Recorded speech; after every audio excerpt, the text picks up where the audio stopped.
За түрүү тулгаарлагч хэлснээр нэлээд ачаалттай 7 хоног байлаа. Хүмүүсийн хувьд ч, харилцааны хувьд ч, чуулганы хувьд ч нэг амьдралдаа хүмүүст ийм олон цэцэг өгч үзээгүйгээр л цэцэг хараалаа. Сүүлд нөгөө цэцгийн дийдийн цэцгийн дэлгүүрийн эгч маань таньдаг болоод маргааш авах цэцгээ юу яач захиалаа явуучих өглөө бэлтчихээ байж байна гихчээд бүр байна яваад олон бурхны үгийн хүмүүс төгсөж байгаад бас бэлтгэж байгаа маш талархалтай байна. Эцэндээ бас их талархаж байна.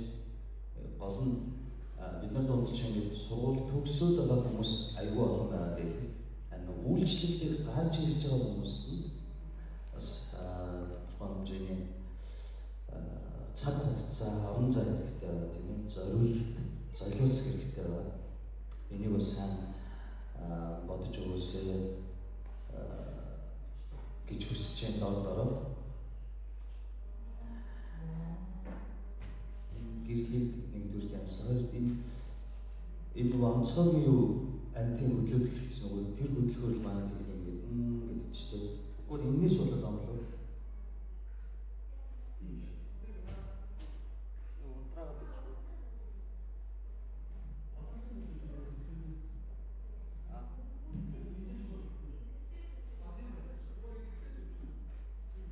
Тийм биш, тийм биш.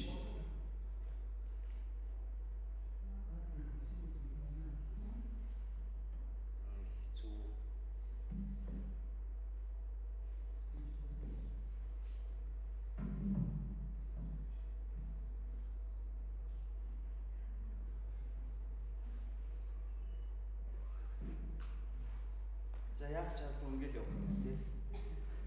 Өөр арга байхгүй.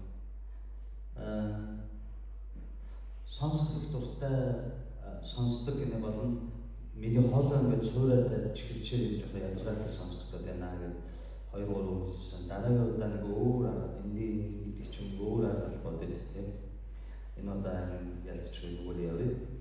За бид нар өнөөдөр маш чухал сэдвээр хөөж өнгөрсөн 7 хоногт бид нар 14-р бүлгийг үзсэн тийм биз? 14-р бүлэг дээр Саулын хийсэн алдаа нь юунаас гарал үүсэлтэй байсан бэ гэдэг дээр Библи өөрөө фокус өгсөн байна.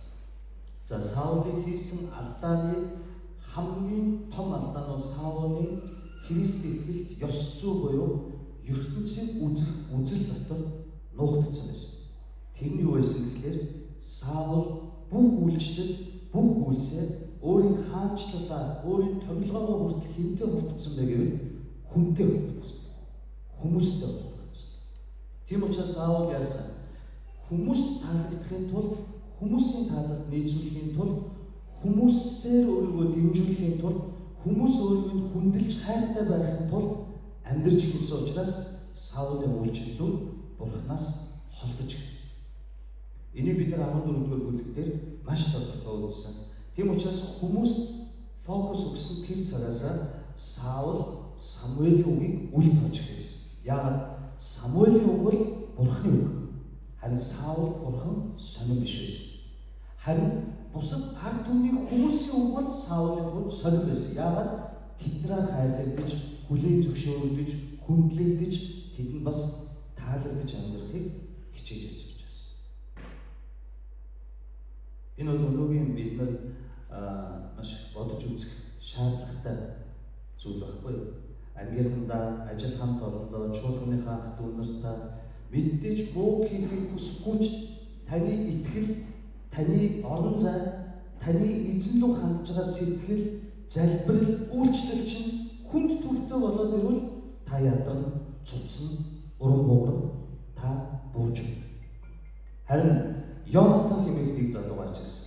Йонатан хинт төвтэй байсан нь Йонатаны өөрийнх нь амнаас гарч байгаа итгэлийн тунхагаас маш ойлгомжтой байсан. Тэр юу гэж хэллээ? 14:6 дээр хүний олон цөөн хүчтэй хүчгүй огт хамаагүй эзэн хүсвэл энэ Бурханы биш хүмүүсийг бидний гарт өгнө. Гэхдээ энэ итгэл ямар итгэлд авангаас итгэл байлаа? Зөвхөн морд цэрэг нь 36,000. Тийм биз? 36,000 морд цэрэг дээр нэмээд юу вэ? Далайн хэргийн Смит болон явган цэрэг. Тэдний эсрэг хэмдүүлээ үлээ.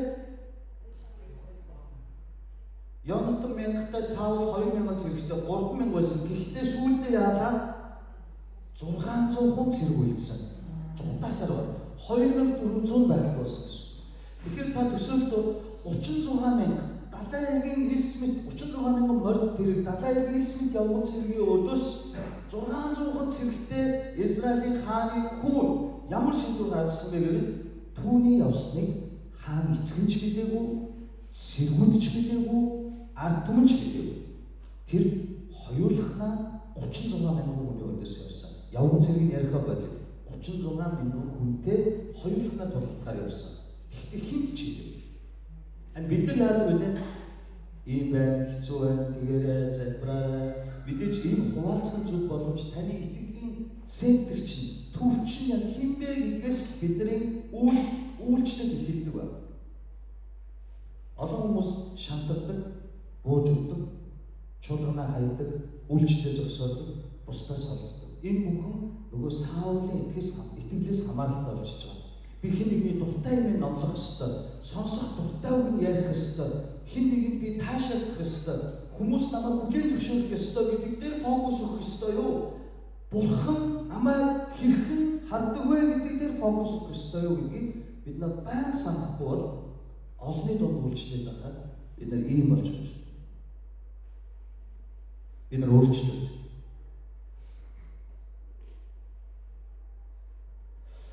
Ийш үйлчлэлээр явхаа сүүлийн саяны Европ явснаас бусдаар, Америк руу явж үйлчлснээс бусдаар би бүгдийг кайсалсныг та нар мэдчихэж байна. Яагаад гэж? Яагаад? Европын итгэгчнэр намайг тоох бол. Би тэднэр таалагдах бол. Европын холбооны тэр 10-20 улсчээ, Францтай, Бельги, Герман, Англи гэдэг эндээс цугларсан итгэгчнэрт би таалагдах болов. Солонгос, эсвэл Америк ирж байгаа Вашингтон DC, Сан Францискос тэндээс ирж байгаа цугласан итгэгчнэрт ямка таалагдах болов. Ингэж бодоод эхлэхгүй гэж би өөрөөсөө айдаг учраас аль болох энэ жижигхэн бүдүүний хөсөв чимээгүй үйлчлэх. Яагаад би танд байнга цагтдаг. Одоо өөртөө ч итгэх цаг биш. Би ч бүдэрч унж алдаа хийх боломжтой хүн. Зүгээр л ингийн хүн оршгүй. Зөвхөн Есүст итгэх цаг. Зөвхөн эзэн Бурханыхаа үгийг судлан мэдэж түүн рүү ойртох ёстой цаг. Библийн сургууль төгссөн. Библийн сургууль төгсцгөөс 7 оюутан байгаа. Бурханы тоо байгаа. Энэ бол тэмдэг гэж би хүлээж авч байгаа. Итгэлээр энэ бол тэмдэг гэж хүлээж авч байгаа. Бэлгшиж хүлээж авч байгаа. Гэхдээ мэдлэг нэмэгдлээгээд энэ эндрийн хан ард зогсоод орилдог цаг ихсэх биш. Өвдөг дээрээс өвдөд Бурханы хүлээдэг цаг ихсэх ёстой байх дүүнараа. Энэ тэнд очиж хүмүүс таалагдах гэж биш. Өнөөдөр би гэртээ орон дотроо шигаян хийж явахдаа, ойлоо залбирч явахдаа, өөрийнхөө сул дорой талыг олж харахтаа, Бурханы үгийг уншиж явахдаа, миний тэр төрх хайртай эзэн Бурханд минь тааламжтай болов үгүй болов гэдэг дээр фокус өгч чаддаг гэсэн. Энэ бол эрүүл итгэлийн ёс зүй. Саулийн хувьд энэ дээр маш том алдсан байна. Өнөөдөр тэр сүүлчийн боломжоо дахиад ална. Өнөөдөр Бурхан түн 15 дугаар бүлэг дээр сүүлчийн боломжийг өгөх бол Саулын тэр оюун санааны бат цайз гэдэг нь цэргүүдээ сахилах баттай байлгахын тулд Самуэлийн үгэнд дуулуургүй болсон. Дээр нэмээд Самуэлийн Бурханы үгэнд дуулуургүй болохоос гадна Филистичүүд буюу дайсныхаа хитрхи хүчрхэг байгаад фокус өгсөн. Өөрөөр Бурхан ямар хүчтэй вэ гэдэг дээр фокус өгсөн бол магадгүй Саул Йонатан шиг шийдвэр гаргах байсан. Гэтэл дайсан маань ямар хүчтэй вэ гэдэг дээр фокус өгсөн. Тийм учраас тэр мухардах болсон, айж балмагдсан, сандарсан. Тэр хүмүүс төвтэй байсан учраас хүмүүс цэргүүд нь өөрийн орхиод яваад ахаар түүн дээр фокус өгсөн учраас мөн айж сандарч балмагдсан. Намайг хүмүүс орхиод өөрийгөө өөрөө Самуэлийг ирээд хэлдэг тийм. Сандарсандаа дахил өргөчтэй. Самуэль ирээд та юу хийж байгаа юм бэ? Наа чи миний ажил, миний үйлчлэл. Та хэдий хаач гэсэн тахилч үүргийг гүйцэтгэж болохгүй гэсэн чинь юу гэдэг вэ? Нэгдүгээр манай дайсан юу гэлгаад ирээд намайг барьж авч алах гэдэг. Израилийг сүрүүлэх гэдэг. Юу фокус гэж байна? Дайсныхаа хүч чадал фокус гэж. Хоёрдугаар юу гэдэг вэ? Хүмүүс намайг бас орхиод яваад исэн. Хэн фокус гэж? Хүмүүс фокус гэж. Гурав дахь нь юу гэдэг вэ? Та 7 хоног ирээгүй. Товсон цагаас 7 хоног хоцорсон. Хэн фокус гэж? Пастор өдөртөгчнээс фокус гэж. Энэ нь нэг удаа бурхан гэдэг үг байхгүй. Бурханд би, бурхан надад, бурхантай би гэдэг үг байхгүй. Энэ нь Саулын ертөнцийн үзэл. Энэ өнөөгийн цөөн биш итгэгч нарын оюун санаанд энэ чуулганд байгаа хүмүүсийн ч гэсэндээ ертөнцийн үзэл бат шингэчээд байна. Энэ шингээсээс энэ Амалектэй хийх сүнслэг дайнаас бид нар ялалтыг авахгүй бол бидний үйлчлэлүүд буруу тийшээ ирэх гэдэг харагдаж байна. Би 1-р Самуэль 15 дугаар бүлгийн 1-9-ийг уншия. Би Смогос стандарт монголоос унших болно. Дэлгэцэн дээр та ариун бичээсээс ариун библийн орчуулга хараарай. 1-р Самуэль 15-ын 1-9. Шимуэль Шаулд хандаг. Таныг Израиль түмнийхээ хаан болгон тослон тоглохын тулд Яавэ намайг илгээсэн. Тиймээс одоо Яавэгийн үгийг даг. Түг түмний Яавэ ийхүү айлдж байна. Египтээс гарч явах зам Амалекчууд Израилийг хийлгэснийг тооцоог би бодно. Одоо явж Амалекчуудыг довтлон тэдэнд хамаатай болгохыг хүүс тэмдэр. Бүү өршөө. Им ялхас хүүхэд гэлтгүү хороож үхэр хон ямаа тэмээ илжиг сүмийг нь устдаг хэмээлээ. Тэгээд Шаул хүмүүсийг цуглуулж Телайнд тоолох явган цэрэг 200 мянга, Ехудагийн эрс 10 мянга байв. Шаул Амалекчуудын хотын ойролцоо очоод сайн хүндийд бүглээ. Тэгээд Шаул Каенчуудад хандаж явцгаа Амалекчуудын дундаас гарч хол. Тэгвээс би та нарыг Амалекчуудтай цугтан хөнөөхөд хүрнэ. Израильчуудыг Египтээс гарч явах тэр үед та нар Израильд журам сэтгэлээр хандсан билээ гэв. Ингээд Каенчууд Амалекчуудын дундаас гарч болдов. Шаул Амалекчуудыг Хавилагаас Египтийн наадах шүүр хүртэл яарч хов. Тэгээд Амалекийн хаан Агагийг амьдаар нь олзолж харин ард олныг нь элхний ирээр хүүс тэмдэрлээ. Гэвч Шаул хүмүүстэйгээ нийлж Агагийг төдийгүй шилмэл хон үхэр тарган мал хургнууд гихчлэн сайн гэсэн бүхнийг өршөөн хэлтрүүлв. Тэд энэ бүхнийг бүр мөсөн устгаж арай төвчсөнгүй харин хэрэггүй үн цэнгүй болгоныг устгаж байна. Ярим Библийн орчуулгад хамт харахаар ойлгож байна. За асуудал гарч байна. Асуудал бий болж байна. Энд дээр юу болж байна гэвэл Бурхан сүүлийн удаа боломж өгсөн гэсэн тийм үү? Яг гэвэл Бурхан эхний бөгөөд эцсийн удаа Саултай хийсэн дайн энэ байна. Ингээд Бурхан ямар өгсөн гэвэл Самуэлаар дамжуулаад Саул явж өөрийн ард түмэн Израилийг цуглуулад Амалекчуудтай тулаанд орсон. Тэднийг бүр мөсөн устдаг гэсэн.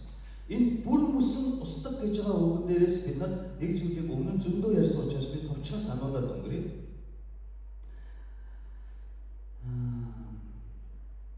За би танд уншия. Таныг өөрийн ард түмэн Израилийн хаанаар тосолсон намайг илгээсэн билээ. Тэрээр одоо эзний үг ба дуу хоолойг сонсох тун. Одоо сонс гэж юм. Хүмүүсийг биш Бурхныг сонс. Түг түмний эзэн ийггүй айлтлаа. Би Амалекийг шийтгэн учир нь Израилийг Египтээс гарах үед тэдний эсрэг тогтолсон юм. Одоо явж Амалекчуудыг буд цохоод тэдний хамаг юмдаа бүр мөсөн сүрүүлж ийм ялгас хүүхэд үхэр хон тэмээ илж бүгдийг нь хаалт юм. За энийг ямар хууль гэдэг вэ? Санахгүй тийм. Өчтөрийг хичээд суусан байна манайхаас. Өчтөрийг хичээд бэрээ гэж харагдсан да. Бид нар энэ Бурхны өгсөн энэ хуулийн тухайд яагаад өгсөн гэдгийг эхлээд судалж авах хэрэгтэй. Энэ ямар учраас Бурхан энэ аимшигтай хуулийг өөрийн ард түмэнд өгсөн бэ гэдэг шалтгаан байна. Тэр нь болохтой зэрэг холилдох үзлээс болсон тухай бид нар хамтдаа үзсэн тийм. Холилдох үзлээс болж Бурхан ийм хуулийг өөрийн ард түмэндээ өгсөн байна. Юу гэж өгсөн бэ гэвэл бүгдийн нэг мөсөн устгах тухай зааж өгсөн байна. За энэ бүгдийн нэг мөсөн устгах тухай хууль нь бид нэр сайн мэднэ. Яг энэ хуулийн үндсэн нэр нь болохоор Херемийн хууль гэж ярьдаг тийм үү? Устгах тухай хууль. Яагаад энэ Херемийн хуулийг ямар үйл явдлын дараа Бурхан Левит гитлэл ном, дэд хууль номон дээр өгсөн бэ гэвэл Израильчууд Бурхан руу бүрэн төвлөрөхгүй амьдралынхаа одоо бол хүмүүстэй төвлөрөөд байгаа бол амьдралынхаа дутуу булмиг дээр төвлөрөөд байсан байна. Тэгэхээр тэд нар яасан гэвэл цөлийн турш тэдний амнаас ямар гарсан гэвэл хэрвээ бид нар Египттэй байсан бол махтай байх байсан. Хэрвээ бид нар Египттэй байсан бол хоолтой байх байсан. Хэрвээ бид нар Египттэй байсан бол устай байх байсан. Энэ бүх үгийг Бурхан юу гэж хэлсэн гэвэл та нар миний чихэндээ ярьлаа. Та нарын махан бие чинь хэдий Египтээс чөлөөлөгдөд гарцсан байгаа ч юу гэдэг вэ? Оюун санааны бат цайз чинь, оюун санаа чинь Египтдээ үлдчихэв. Ойлгож байна. Өөрөөр хэлбэл нөгөө боолын амьдралдаа, гин нүгэлтэй хуучин амьдралдаа үлдчихэв гэсэн. Хэдий махан бие сүмдээ сууж байгаа ч гэсэндээ оюун санаа нь хэдий загсанд явцсан юм байна. Батлгаараа таныг хэлж байгаа биш шүү. Загс бодоо сууж байгаа юм байна. Энэ үг байдаг шүү дээ тийм үү? Сүний зааланд орж ирчээ загс бодож суусанд оров. Заримдаа суугаад дэрээгээ шидчихэд Бурханы тухай бодож суух нь илүү юм гэж. Илүү юм. Яагаад? Бидний оюун санаа хаана гэдэг их чухал байхгүй. Махан бие хаана гэдэг чухал биш. Яагаад энэ гэр бүл санал, араар тавил, энэ хөрсөн хайр, хүүхэд өнчлөл бий болоод байна. Хуучин амьдрал өмнөх үеийн үгүй өнгөрсөн гин нүгэлтэй үеийн нөгөө эмэгтэйгээ мартаж чадахгүй бол шишөө кинонууд дээр гардаг шүү дээ тийм үү? Андуураад нөхрөө хуучин үерддэг байсан залуугийнхаа нэрээр хит давтаад дуудсан чинь нөхөр нь гомдчихлоо. Чи тэрийг одоо болтол санаж байгаа. 20 жил надтай амьдарчаад чи одоо л санаж байгаа гэж дондог билүү, одоо бол сандаг гэж юу гэсэн чинь үгүй би мартцаа дондог минь их үүдигээ дахиад аваад. Бид нэр оюун санаа хаана гэдэг юм. Тиймээс Бурхан тэднийг цөлхөн өхүүлэхийг шийдсэн байхгүй. Египтэд огт байгаагүй шинэ үе тэдний үр хүүхдийг Канаанд орохыг зөвшөөрнө. Та нар миний чихэндээ дахин Египтийг дууссан учраас та нар энэ зүйлдөө үхэх болно. Яагаад тэд нар хэрвээ бид нар Египтэд байсан бол гэж ярьж яснаа хамгийн сүүлд нь юу гчдэг вэ? Бид нар энэ зүйлдөө үхсэн ч болоосоо гэж. Тэгсэн чинь Бурхан юу гэдэг вэ? Кананы хэл дээрээс буцаад. Одоо тэгвэл та нар 2 жил яваад энд ирсэн бол одоо дахиад 38 жил та нар нийт 40 жил өгч үгүй болчихно.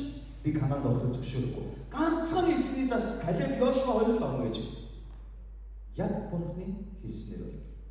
Яагаад би өөрчлөгдөхгүй вэ? Яагаад миний зан чанар өөрчлөгдөхгүй вэ? Миний оюун санааны тэр бат цайз өнгөрсөн амьдралдаа үлдчихэж байгаа учраас. Өнгөрсөн амьдралдаа үлдээд байгаа учраас. Тийм учраас өнгөрсөн амьдралаа бүр мөсөн үгүй хийхийг Бурхан заасан. Гэтэл дараагийн үеийн дахиад явж байсан яадаг вэ? Бөөс уул руугаа явчихсан. Тэгсэн чинь нүдэнд үзэгдэх Бурхан бөөсөө байхгүй болчихлоо. Бурхан байхгүй харагдахгүй байна. Аав Мириам гэж өөрсдөө алтан туглаа итгэл.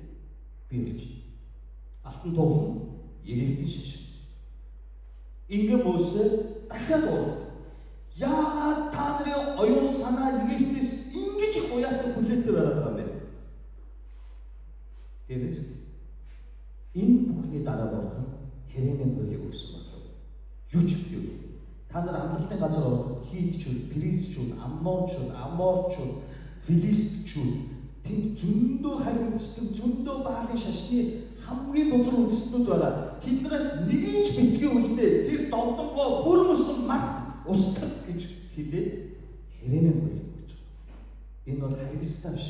Бид нар дэндүү сул дорой уусчдаг учраас, бид нар хитрхи сул дорой уусаад байдаг учраас, итгэлээсээ яцаад байдаг учраас Бурхан Херемийн хуулийг өгч байгаа. Тийм учраас Бурхан юу гэж хэлсэн гэвэл яв Амалекчуудтай тулал миний ард түмнийг өдөрт гэж сүүлийн удаа Саул хаан хүн гэдэг утгаар боломж олгосон байна. Ингээ Саул хичнээн цэрэг цуглуулсан гэнэ 200,000 цэрэг. Өмнө нь Саул Бурханы тушаал руу өөрийн хүслээр хийхэд хэдэн хүнтэй байлаа? 2,000. тоонд харж байна. 2600 Бурхан тушаахгүй 200 мянган. Үүндээ юудэчүүдийг, Иехүүдэ гэж байгаа юудэчүүдийг бүр хүчирхэн үндэстнээс овгоос 10,000 тусдаа. Юудэг яагаад онцлогддог вэ? Юудэ овгоос хин төрх юм? Христэс юм мэдлэг ёстой учраас. Юудэ овгоос Давид хаан мэдлэг ёстой учраас дахин тусад нь авч бичгч маань гаргаад. Яагаад гэвэл бичгч маань эх 7 хоногийн 16 дугаар бүлгээс эхлээд Давид хаан гарч байна. Яагаад гэвэл өнөөдөр Саул эцсийн шийдвэрлэх мөчид дахин хүмүүсээс хамааралтай шийдвэр гаргаж байна. За одоо та нараарай.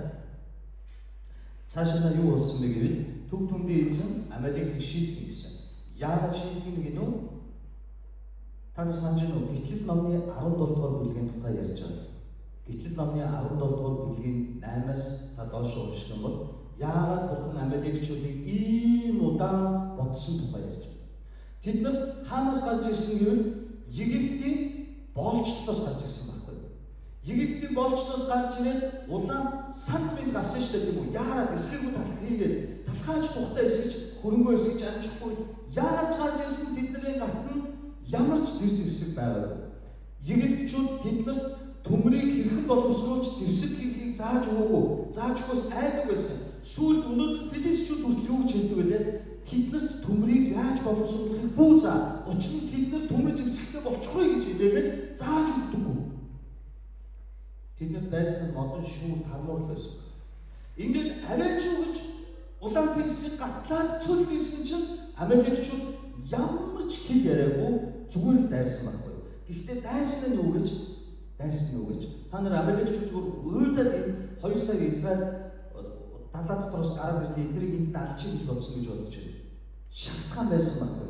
Хэрвээ та Гитлэл номны би цаг богино учраас алгасаа яриад явж байна. Та дараа нь үзээрэй. Гитлэл номны 17 дугаар бүлгийн 8 биш 6 7 дугаар зүйлийг харах юм бол тэд нэр ингэж байгаа. Бурхан Мосед тушааж байгаа. Рефидимд ирж байгаа. Рефидимд ирэхэд Бурхан юуг тушаасан бэ гэвэл Рефидимд хадыг цог. Би 20 бие уулан дээрээс хараад тэндээс ус гарна. Яг л ард түмэн цангаад ингээд гомдлоод байсан учраас. Ингээд Мосед Рефидимд хадыг цогсноор ус гарсан. Гэхдээ энэ хараад таны бодож байгаа шиг биш. Бид нар Библийг боддоор бодох хэрэгтэй.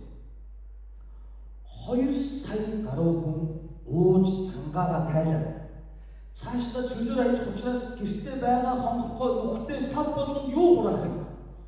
Ус хураа. Яагаад гэвэл цөлд хамгийн үнэтэй учраас. 2 сая хүн чинь юу өмж яваа? Илжиг өмж яваа. Юу хөдөлж яваа? Үхэр хөдөлж яваа. Хон, ямаа, илжиг, үхэр, таван шуу мал байгаа. Тэр бүгдийг ундаалж дуусна. Тэмээ литрүүд гэдэг үлээ 40 литр болж нэг тийм.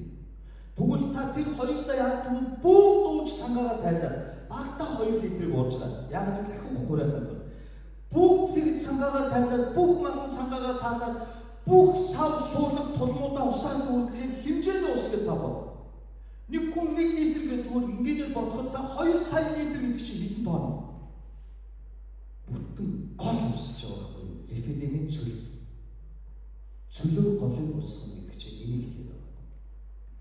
Бүтэн гол усчиж бий болохоор байгаа юм. Бидний боддог зүгээр нэг цэвэр усны савтаа ус дондоо шидчих гэж бодож байна. Асар их ус. Тэгвэл энийг нүүдэлчин соёлтой Амалекчууд яах вэ? Цөл байж болохгүй үн цэнтэй гол усаа гараад ирсэн. Одоо бидний жаргал эхлэх нь нөгөө гол руу тэнд ус гарч ирээд Рефидимийн хад руу яваад очисон чинь тэнд хэн эзэмшээ хийж байсан? Израильч. Тэд нар хаднаас ус гаргасан гэж. Бурхан тэднээс зориулж ивэлээ өгсөн байна. Ингээд тэд нар Израильчууд руу дайрсан хамгийн том шалтгаан нь эднийг бүгдийг устгаад Бурханых нь ивэл болох энэ амийн голыг булааж авах гэсэн байна. Тийм учраас тэд нар дайрсан. Өөдсөн даа биш. Дайрсан. Нэгдүгээр тэд нар зэвсэггүй, төмөр мэдхгүй, төмөр байхгүй, дээр нь баахан хөгшин хүүхэд сул дороочуудтай, дээр нь дүнгиж Египтийн боолоос гарч ирсэн хувц хунасч муутай, эд баялагч муутай, хүчгүй, улаан тэнгисийг өдөр шөнөгүй явж туусаад хэдэн өдөр явган аялцсан энэ ядарсан амьтдыг эндээс үлдэнхөө зайлуулаад энэ голын үдэрээ эзэмшээ. Биднэрт байгаа хамгийн үнцэнтэй Бурханы ивэлийг хэн булаахыг хүсдэг? хэн? Сатан. Муу сүнс. Тийм үү? Муу сүнс хүсэл. Амалекчууд яг одоо яаж эзний нэлийг тэхнээс булаахыг хүссэн. Ингээд дайн болдог. Дайныг та нар сайн мэднэ. Дайн дээр хилдэг 10 хуур хоёрыг та нар зөндөө л надад хэлсэн. Тэгээ үнэндээ хэрэгжүүлдэг ч юм уу ч юм уу мэдгүй. Заримдаа би ганцаарддаг. Өнөөдөр яг одоо ч миний сэтгэл шарахтай өвчтэй. Та нараас болж.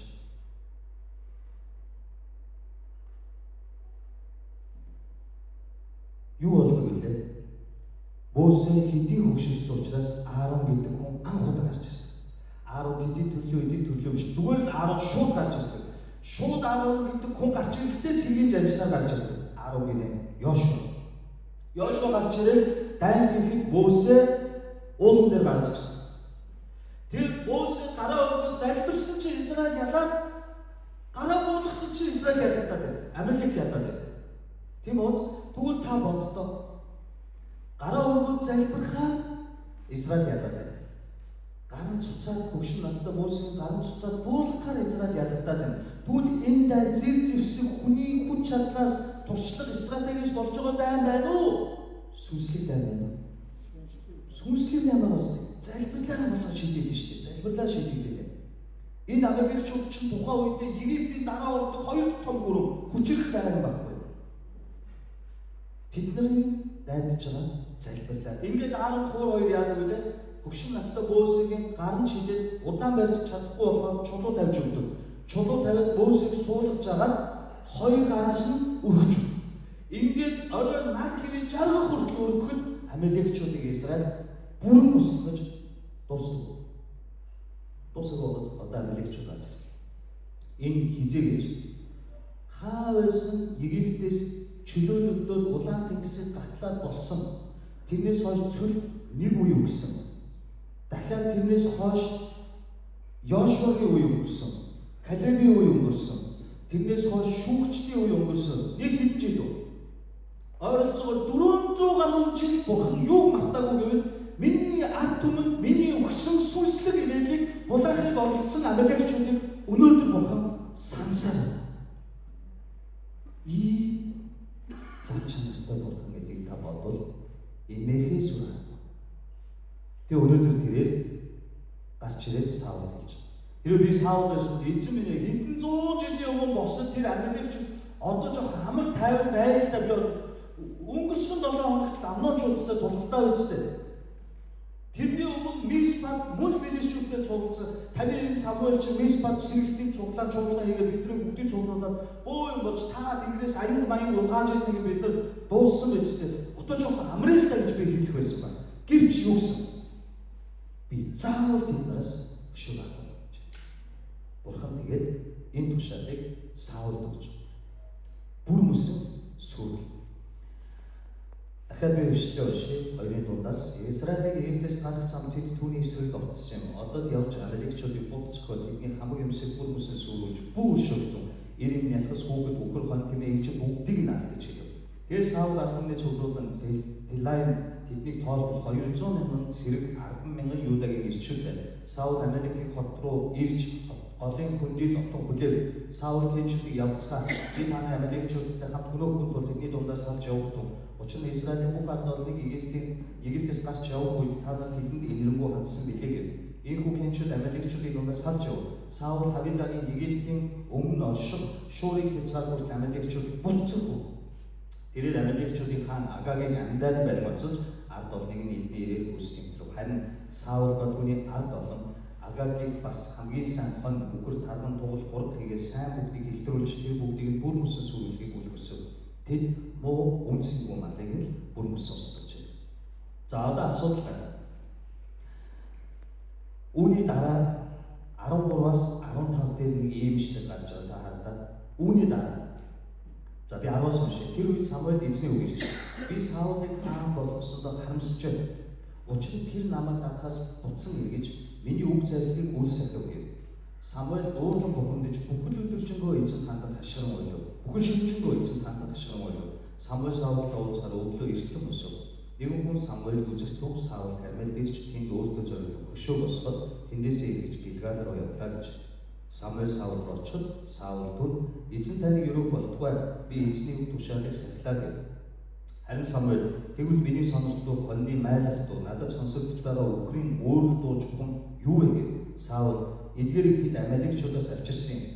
Учир нь таны бурхан эзэн ядалж тархихын тулд хамгийн сайн хон үхрийг ард олон хилтрүүлсэн юм а. Гэвч бусдыг бид бүр мөсөн сүрвэл. За юу болж байна? Бурхан Херемийн хуулийг өгс бүгдийг устгах гэсэн чинь Саул яасан гэнэ? Саулын үйлдэж байгаа үйлдэлүүдээс та хардаа Саул тэднийг бүгдийг устгасан. Гэхдээ Саул шуурын хязгаар хүртэл Амалекчуудыг бут цохоод тэрээр Амалекийн хаан Агагийг нь амьдаар үлдээсэн. Хааныг. Тэгэхээр Амалек сүрхгүй гэсэн. Дараагийн үед дахиад гай болохоор үлдэн гэсэн. Агагийг нь амьдаар үлдээгээд мөн тэд яасан гэвэл ард олонны дундаас сайн хонь үхэр тарган тугал хийгээд сайн бүхнийг нь хилтрүүллээ. За одоо та сайн боддоо. Саул тэднийг устгасан. Түүнд маш тодорхой бурхан юу гэж хэллээ? Юу ч бити үлдээ гэсэн. Бурхан хизээж сайныг таалагдсанаа авч үлдээ мууг нь устгах гэв. Юу ч бити үлдээ гэсэн. Шихэрч бити үлдээ гэсэн. Тэр өнгөрсөн амьдралынхаа ариг, дарас, тамхи, завхаар, бузар, муу, шунал тачаад юу ч бүлдээ. Бүгдийг надад даатгаж сүнсээр оюун санаагаар шинжлэх гэж тушаасан. Саул яг л ийм тушаалыг бүгдийг гэж Херемийн хуулийг өгсөн. Харин Саул яасан юм? Агагийг амьдаар үлдээгээд ард олон Саул ба түүний ард олон Агагийг хамгийн сайн хонь үхэр тарган тугал хург. За хамгийн сайн гэдгийг хэн хэлж байгаа? Бурхан сайн гэж хэлж байгаа. Хэн сайн харагдаж байгаа? Самуэль сайхан харагдаад байгаа юм. Хэн энийг хэлж байгаа? Саул нүдэндээ сайхан гэж харагдсанаа үлдээж байгаа. Тэгээ мууг нь устгаж. Хэн түүнийг сайхан гэж харсан? Саул харсан. Хамгийн анх хэн тэр болж идэхгүй хориотой жимсийг сайхан гэж харсан? Адам Ева гэж. Юу гэж? Бид нар амьдралдаа Бурханаас илүү нүдэндээ боломжтой сайн харагдаж байгаа авч үлдээ тагч. Мөнгө, санхүү, амбиц, карьер, нэр төр, эд баялаг. Нүдэндээ сайн гэж. Харин энэ нь хэдий Саул болон түүний ард олны нүдэнд хамгийн сайн хонь үхэр тарган тугал хураг гэж харагдаж байгаа боловч Бурханы нүдэнд юу байсан бэ? Жигшүүрт зүйл байсан бөгөөд бүгдийг устгах ёстой зүйл байсан байна. Гэтэл ард олон болон Саул түүнийг юу гэж харсан? За байж байгаа. Би өөрийнхөө боломжтой сайхан гэсэн аваад үлдчихэ. Яг та ус бүгдийг устгах гэсэн л дээ байж байгаа. Би нэг зарим нэг юм хуучин амьдралаас аваад үлдчихв. Орхиж чадахгүй. Мартаж чадахгүй. Саулын том алдаа хаанаас гаралтай? Зүрхэн доторх өөртөө итгэлээр бус боломжтой гэж бодоод авч үлдсэн зүйлээ яриад.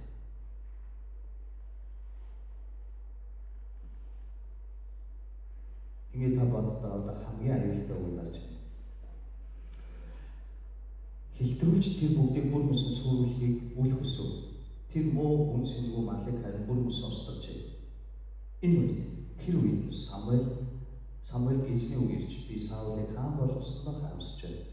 Учир нь тэр намайг дагахаас буцан эргэж миний үг зарилгыг үйлс сахив. Үүнээс болоод Самуэль шүнжэнгөө эзэн хандан хашгиран уйс нойргоос. Би энэ дээр Самуэлийг яг ингэж байгааг хараад би үнэхээр нэг бодлын инээд чүрх шиг нэг бодлын Самуэлийг үнэхээр ойлгож. Яг л би олон шин ийм буруу зүйл энэ чуулганд байгаа. Ирээдүйд аюул дагуулах жижиг мэт харагдаж байгаа ч одоо жижиг мэт харагдаж ирээдүйд харилцаа, зан характер энэ чуулганы ирээдүй үр хүүхэд өсвөр хүүхдийн цуглаан гэхгүй аюул дагуулах ийм аюулуудыг би олж хараад олон шин залбирч нойргоо. Би өглөө 5-6 цагийн үед өөрийнхөө залбирлын сэдв чимээгүй цагаа хуваалцдаг. Тэгэхдээ би хаяа нэг хуваалцдаг. Өглөө болгон бичээд байвал та нарыг залхачих байх. Тэргүй ахлагч нар ууралчих байх. Игдүүцчих байх. Өөрсдийн хэлээд ингэ бодчих байх. Хааны дисхгүй би хуваалцдаг. Яагаад? Надад харагддаг ах тунараа. Би энийг өөрийнхөө мундаг гэж боддоггүй. Бурхан намайг пастораар томилохдоо ганц нэг надад байж болохгүй боловч өршөөдийн нэрлэлээр өгсөн нэг ийм авьяас талантууд өгчихсөн байна. Тийм болохоор би мэддэг. Энэ яг энэ дүнд ийм боллоо гэхэд өнөөдөр зарим нэг тохиолдол хэлж байна. Та нар гимшдэггүй. Та нар өөрсдөө боломжтой айтайхан гоё гэдгээ аваад үлдчихсэн. Орхидоггүй, хэрэмийн хуулийг сагдаггүй. Сүнс дотор алхахаас зарим нэг талбар дээр татгалцдаг. Эзний сүнс дотор хайрлахаас, уучлахаас, ойлголцохоос амьдралынхаа үйлчлэлийнхээ зарим нэг талбар дээр та нар үг дуугүй гүжүүлж тэлсэж татгалцдаг.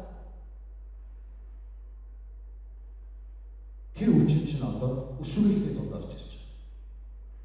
Жижиг гэхгүй эднэрийн дунд ховж, худал хуурмаг, тэрслүү байдал, хагарал бий болж байна. Үн би өсвөрийнхэн буюу хүүхдүүдийг буруудах. Энд би буруудах. Энд бид буруудах. Томчууд, ахлагч, өдөртөгч, пасторууд та нар буруутай. Энэ үчин цаашаа даамжирж байгаа танаа хаа. Одоо ахлагч нарын групп, ахлагч нарын баг дотроо хуваагдж байгаа дүр төрхүүдэд харцгаа. Библийн нөгөө худлаа хийнэж байгаа дүр төрхүүдэд харцгаа. Үл уучлал, хайр, хүндлэл, Библийн дагуу бус харилцаа, зан характер гаргаж байгаа өөрсдөө харцгаа. Юу нүдэнд зүв боломжтой сайхан гэснээ аваад үлдсэн Саулын дүр төрх энд байхгүй гэж юу? Харин Бурхан Херемийн хуулийг сахихыг бид тушаасан. Тавгийг дагах юм уу дагахгүй юм? Та өөрөөсөө. Гэтэ та үр дүнгийн бид.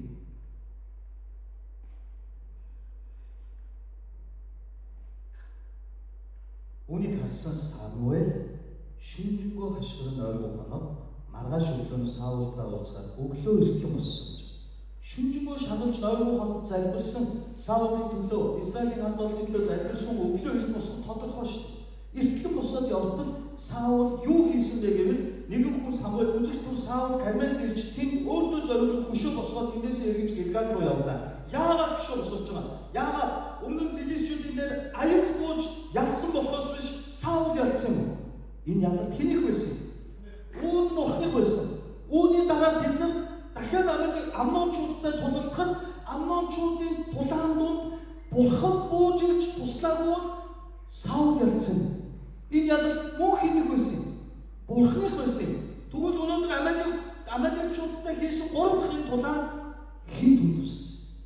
600% хүнтэй хүмүүс орхиж хавхигдчихсэн түүнийг хэн дахин босгоход дэм өгсөн? Бурхан гэсэн. Тэгвэл энэ 3 ялалт Саулын юм уу Бурханых юм уу? Бурханых. Тэгвэл хэн хөшөө тахилын ширээ босгох зохистой? Бурхан тахилын ширээ юугаар босгох юм? Чулуугаар. Тахилын ширээн дээр юу тавьдаг юм? Амин тасарч өгсөн амьтан тавьдаг юм. Тэгж шатаад устгадаг юм. Түүнээс гарч байгаа утаан Бурхан тааламжтай байдаг. Тэгвэл та одоо та өөртөө зориулж хөшөө, Саул шиг хөшөө босгох, Кармел хөшөө босгох ёстой мó? Та Гэлгалд очоод өөрийн чулуу мэт хатуу үл уучлаад өөр хүндэл тэр хатуусан зүйл сэтгэлээ өрч тавьж тахилын ширээ босгоод түүн дээр өөрийгөө өхүүлэн тахил болгож өгөөд тэндээс гарах ангилан хүмүүст тааламжт хүндэтгэл мөргөл үйлчлэлийн сүнсийг эзэн өргөх ёстой юм уу? Өөрсдийнхөө амбиц карьер үл уучлал зориулах хөшөө босгох ёстой юм. Миний үг та нар руу орж ийн. Өсвөрөнд ойлгож ийн. Та нар руу орж ийн. Одоо эсвэл хизээч үгүй. Одоо эсвэл хизээч үгүй. Бити зүгэл. Хамгийн алдартай пасторудаас ахуулаад энгийн найзууд руугаа хүртэл өнөөдөр бүр өөрийнхөө хайртай түүнээс хүртэл уучлалт гуйж байгаа намайг хараад суралцж өгөөжтэй. Уучлалтыг гуйсны төлөө та доошоо ороод байгаа юм биш. Та бууж өгöd байгаа юм биш. Энийг эр зориг гаргаж ийн гэж хэлж. Библийн заасан.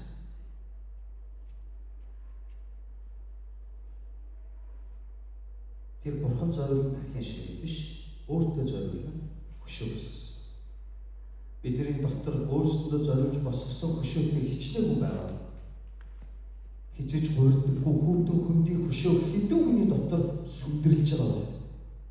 Харин хэдийнхэн дотор дарууслал хайрыг мөшгсөн чин зүрхний тахлын ширээ босгогдсон байна.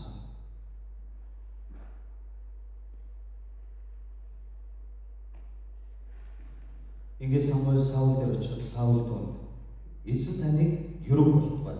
Би эзний үг тушаалыг сахилаа гэв. Харин Самуэль тэгвэл миний сонсдгоо хоньны майлах дуу надад сонсдож байгаа үхрийн мөрлөх дуу чухам юу юм бэ? Саул эдгээрийг тэд Амалекчуудаас авчирсан. Учир нь таны бурхан эзэн ядаж тахихын тулд хамгийн сайн хонь үхрийн ард олон хэлхрүүлсэн. Гэрч бусдыг бид бүр нүсэл сүрүүлээ гэв. Юу тайлбарч? Миний чихэнд сонсогдоод байгаа энэ ховж юу?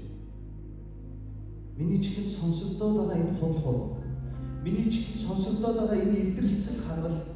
Миний чихэнд сонсогдоод байгаа энэ зөрчил маргаан. Миний нүдэнд харагдаад чихэнд сонсогдоод байгаа энэ бүхэн юу юм бэ гэсэн. Саул юуг тайлбарч хариулсан гэвэл ингэж хэлж байгаа. Хэд хэдэн үгийн Саулын өөрийнх нь амнаас гарч байгаа хэд хэдэн үгийг анзаар сонс. Тэгвэл миний сонсдоггүй хоньны майлах дуу надад сонсдож байгаа үхрийн мөрлөх дуу чухам юу юм бэ? Энийг Самуэль мэдэхгүй дээ асуусан. Бурхан өөрчлөлт түнд хэлсэн шүү. Тэгсэн чинь ингэж хэлж байгаа. Тэдгээрийг тэд би биш тэд Амалекчуудаас авчирсан. Түүн энэ алдаа хэнийг гэж Саул ярих гэдэг. Тэдгээд байгаа шүү дээ. Саулын нүдэн сайхан харагдаад Саул Хремийн хуулийг өгөөд Саул устгах ёстой байсан чинь сайхнуудыг авч үлдчихэв. Одоо яг Бурхны хүн ирээд асуух юу гэж хэлж байна? Тэд би аваад үлдсэн юм биш. Би хаан болоход дураараа шийдсэн юм биш. Тэд гэж чи хэнийг хэлж байгаа? Түн хэлж байгаа. Ямка чи яагаад ингэж байгаа юм бэ гэвэл би биш ээ. Манайх гэжлээ. Гоё явж байна. Та нар ийм пастор ийм өдөртөгч үсэж байна. Тэд гэж хэлсэн. Өөрөөр хэлбэл надад хамаагүй. Тэд нар авч үзсэн. Хэрвээ Хремийн хуулийг бурхан өгсөөр байдаг үгийг дагаагүй гэж та шийдэх гэж байгаа хамаагүй ш. Тэдний дахиад цааш нь хаагдаа та. Тэд эдгээрийг тэд Амалекчуудаас авчирсан. Учир нь таны бурхан эзэн ядлах тахил өргөх юм. Хамгийн сайн хон үхрийг ард олон хэлтрүүлсэн. Одоо хэнийг хам хэрэгтэн болгох гэдэг? Таны бурхан эзэн гинэ. Энийг авч үлдэж бурханы үгийг үл тоосон нь таны бурхан эзэн. Би биш тэд бас таны бурхан эзэн. Самуэль миний бурхан эзэн сайн гоё хон мал тарган сэтгэлийн минь авч үлдэрэй гэж загсан юм уу? Одоо яаж? Одоо өдөртөгч рүүгээ дайрч хэлж байна. Бурхны үнний үгийг хэлж байгаа хүнийг өөрийнхөө алдаатай нэр төрийн үнэнч байдлын, ариун байдлын, даруй байдлын дулдуудаж холж хутгахыг хүсэж байгаа. Таны бурхан. Миний бурхан биш. Би өөрийн бурхан Йоховад гэж хэлэв. Таны бурхан. Тэд нар амж үлдсэн бас таны бурхан. Өөрт нь юу ч асуудал байгаагүй. Би зүгээр байсан гэж. Сонсож байгаа даа намайг ойлгож байгаа юу миний хэлж байгаа? Цаашаа таны бурхан эзэн ядаж тахихын тулд хамгийн сайн хон үхрийг авч үлдсэн.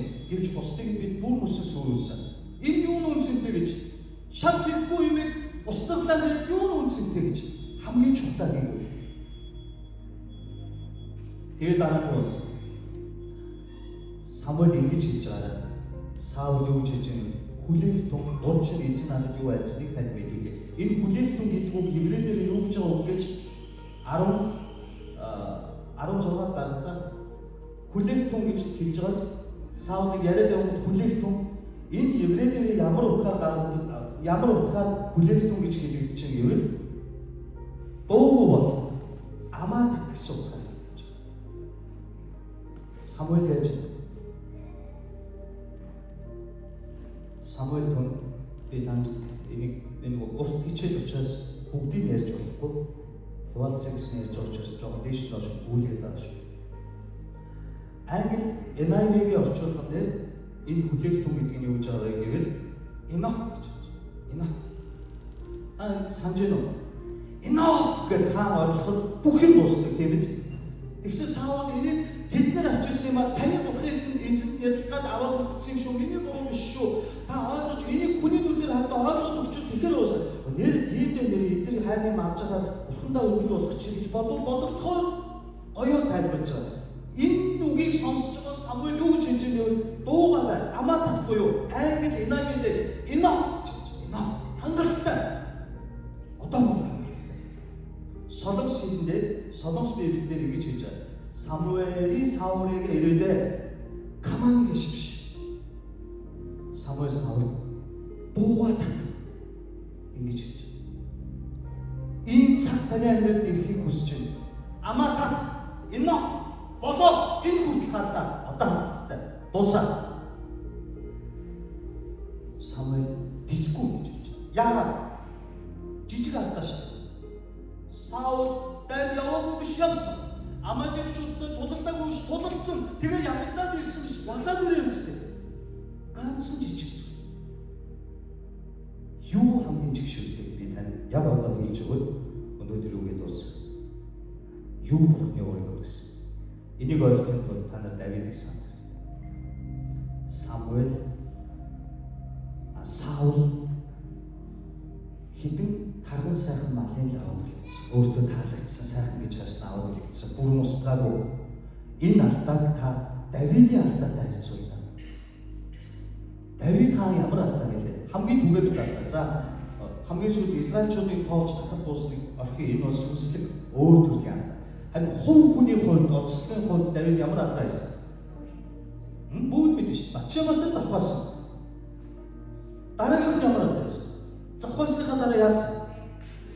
Өөрийнх нь итгэмж хайртай жанжин Урияг хүн явуулаад албаар хуйлдаад алчдаг. За энийг тэгвэл өнөөгийн хуулиар харъя. Өнөөгийн хуулиар харъя. Батшама нөхөртэй байсан. Нөхөртэй эмэгтэйтэй завхаарл гэхээс гадна хоёрдугаар нь юу гэж хэлдэг юм? Араар тавилт гэдэг юм. Хүний амьд хүссэн хүний хуулиар юу гэдэг? Алуурчин бөгөөд хүн амны хэрэг гэдэг. Тэгвэл та харьцуу завхаарсан, араар тавьсан хүн амны хэрэгтэй Давид хааныг Бурхан сая Самуэльд хэлсэн шиг би Давидыг хаанаар томилж тосолсондоо үнэхээр харамсаж байна гэж хэлжсэн удаа би юу? Би түүнийг орхиж хайх болно гэж хэлсэн удаа би юу? Нэгч байхгүй. Тэгтээ хатагийн таагаар нэгэн зүгээр л өөрт таалагдсан сайн гэж бодсон таган цэцэрлэг малуудыг авч үлдээ бүгдийг устгах гэсэн тэр үгийг л зөрчсөн.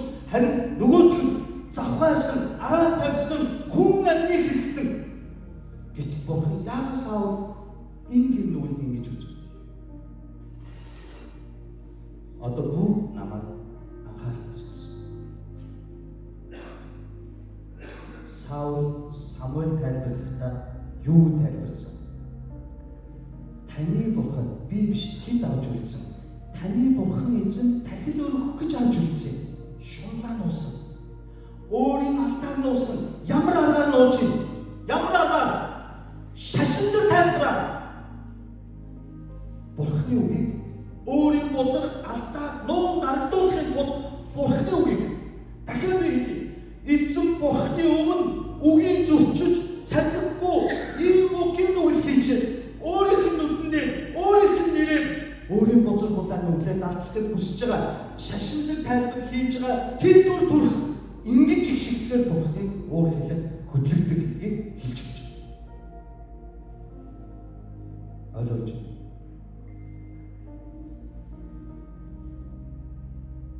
Пастор та сүмийн мөнгийг дураараа аваад завчаад гэртээ хоолунд аваад машин тэргэндээ бензин та сүмийн санхүүг ингэж дураараа хэрэглэж болохгүй шүү дээ.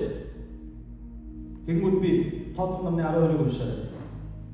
Мосе өмнө нь Медианы Ятро хэмээх тахилчин охин Зипора хэмээх Медианы харь үндэстнээр суусан.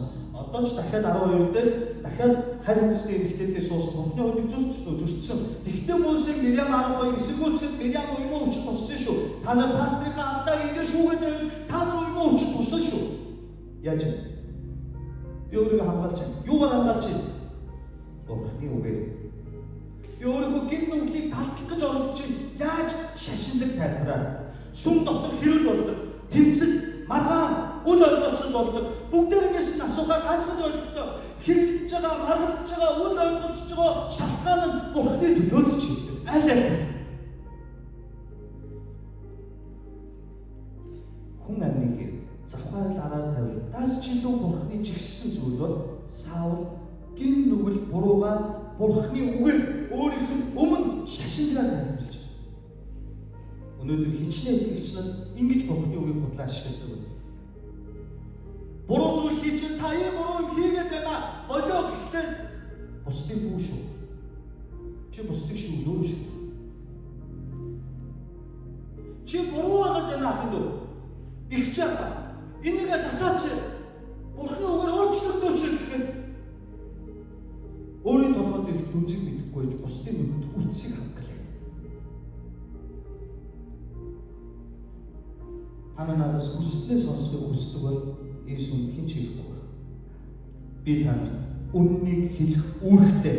Яагаад? Би та нарыг дагаж дурдуулах юм бол би Саулаас ялгаагүй болж учраас. Надад нэг хэд удаа гэсэн.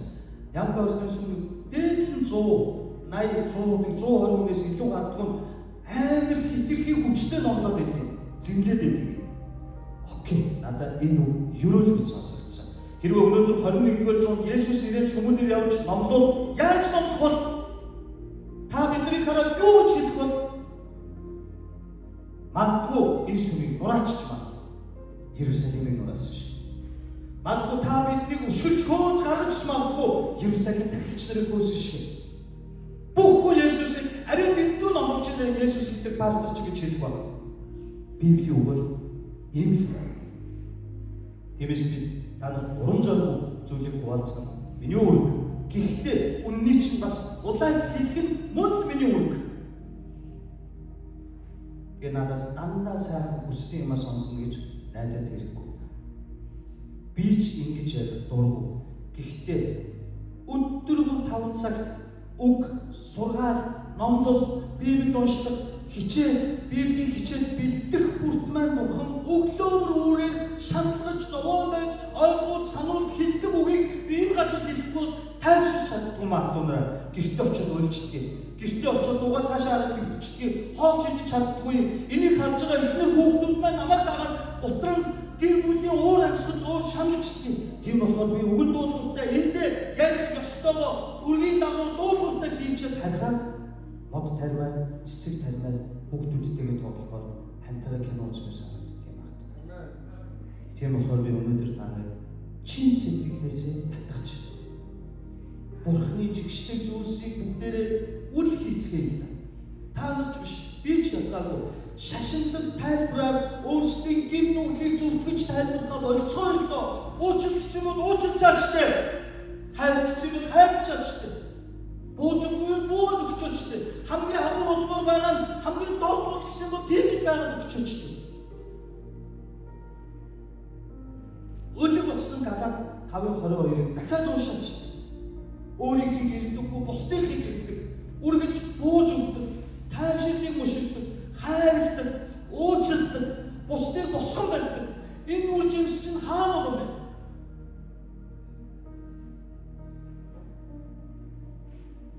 Юу сүртэй юм чи? Одоохондоо сүртэй харагдахгүй л дээ.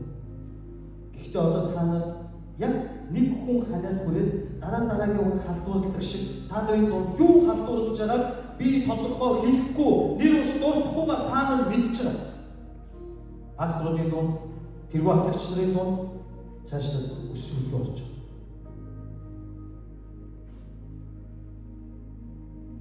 Тэр нүүлчлүүдээсээ бууж зогсож аргаа багтаа хамаад үгээсээ хоолоо загварлан байж гоох дээр болж байна. Дүүмэн надад гомдоогүй юм байна. Зөв шаардлага тавьсан юм аа. бити санаа зовоо өдөрч уйлсан юм байхгүй юм байна. Үнэн энэ чуулганыг чөлөөлөх болно. Энэ чуулган хайр уучлалын үннийг үр тавьдаг ёстой. Энэ чуулган яг Америкийн дайшин ховж хэтрүүлэг хэн нэгнийг байхгүй, гурав дахь хүнийг нь байхгүй тэр хүний тухай ярьж байгаа бол чихэрүүл амин тавил. Энэ бол Библийн ёс. Библи хизээч наяа эмээг байхгүй, наяа эмээгийн талаар оюунагч бит хоёрыг ярихыг зөвшөөрсөн удаагүй. Хэрвээ тийм бол ах дүүнтэйгээ уулзаад наяа эмээ оюунагч бит гурав хамт суугаад ярилцах нь Библийн дагуу гэж хэлсэн. Харин та нарт юу халдварлагдав? Байхгүй нэгнийхээ тухай байгаа гэдэг бацсан. Бүр энгийн яриул ийм сүм миний талаар үнэн хизээ яригддаг гэж та нартай хамт нэг өрөөнд сууж байхад биш. Намайг хаалгаа хаагаад гараад явсны дараа чихэн ямгагийн тухай үнэн яригдчих. Би бүтээсэн болгоно ингэж шаналж, зовж, үсээгүйгээр ярьж дуурмаар. Тийм болохоор ах дүүнээ сүүлийн удаа дахиад санал өөрчлөлтийг өөрсдөөс эхэллээ. Одоо л шүү оройтлоош байна. Гин нүгэл бол халдварт өвчин мэт, хавдар мэт.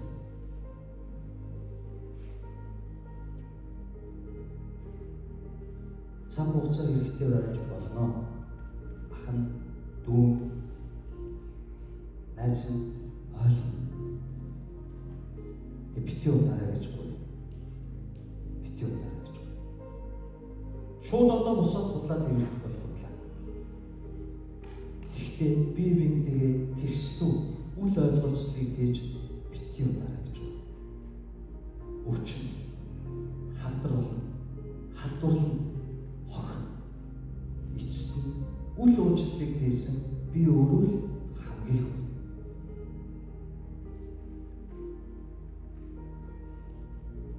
Хамтдаа залбан гоо. Есүс очоод саяны өмнөөс авсан ойлгосон Саул, Йонатан, Самуэль нарын иргэн саны, Мөс Йошуа нарын иргэн саны бүгдээ хамт эзний өмнөч. Тэгээд аруулсан. Тэгээд дахин бодъё. Цөөх хүлээ байгаа дээр засаж эхлэв. Одоо ингээд бүр олоолаа болоод 300, 400, 500 болоо болчихвол бүр дэлдэхгүй халдварлаа.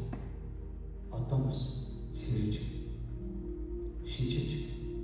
Би Анanias Сафира хоёрын тухай ярьсныг та нар сайн. Яагаад тэр хоёр зүгээр л байшингаа зараад талын сүмдээ өргөд талын нөөцтэй дуусны төлөө өгөх болсон. Яагаад гэвэл тэр чуулган анхных байсан юм. Петрийн энэ дэлхийд байгуулсан Христийн нэрээр бүтээгдсэн анхны чуулганы анхны ёроолт нь ялаа бүтэн метритас тосыг өгөхөөрүүлдэг шиг тэр хоёрын хотлоормыг бурхан үлдээсэн бол түүн дээр давхар орох олон итгэгч нарын итгэлийн үндэс суурь буруу тавигдчих байсан. Тиймээс бурхан танд болон надад тэдэнд хайртай учраас Анanias тэр хоёрыг өөртөө авсан. Энийг сан одоо хэлж хатуу зүгээрээ үнэн юу ихэвчлэн таалагддаг. Үнэн өвдөгдөг. Таны хатгийг эдгэхийн тулд шахахгүй гэд яах вэ? Боогод яваад улам идээд цусандаа ороод асуус сууж байдаг шин. Тэрийг шахаж цэвэрлэхээр өвдөг. Та эмнэгт очиод хатгаа шахуулахдаа мэдээ алдуулдаг тариа хийж байгаа шахчих миний дүнхээр хийж өгч гэнэ. Болдоггүй. Хатгийг чинь мэдээ алдуулдаг тариа хийгээ шахахаар гэрэн хардаггүй. Шахахад мэдээ алдуулалтгүй өвдөж биеэ булчин чангахгүй. Хамгийн гол үсэл гэрэн хардаг. Тэгээ үнэн биднийг өвдөгдөг, намайг ч өвдөгдөг. Чуулганыг өвдөгдөг. Гэхдээ итгэдэг. Үнэн бол тухайн үедээ өвдөгсөн ч эдгээдэг. Харин мэдээ алдуулалт бол тухайн үедээ өвчнгийн дарсан ч өвчин дахин сэтэрсээр. Би нэр өвдөгч. Баг дээр баг өвдөд авсан дээр хатаж. та нарыг хамгийн сайнаар өрөөдөг. Одоо ч гэсэн өрөөж.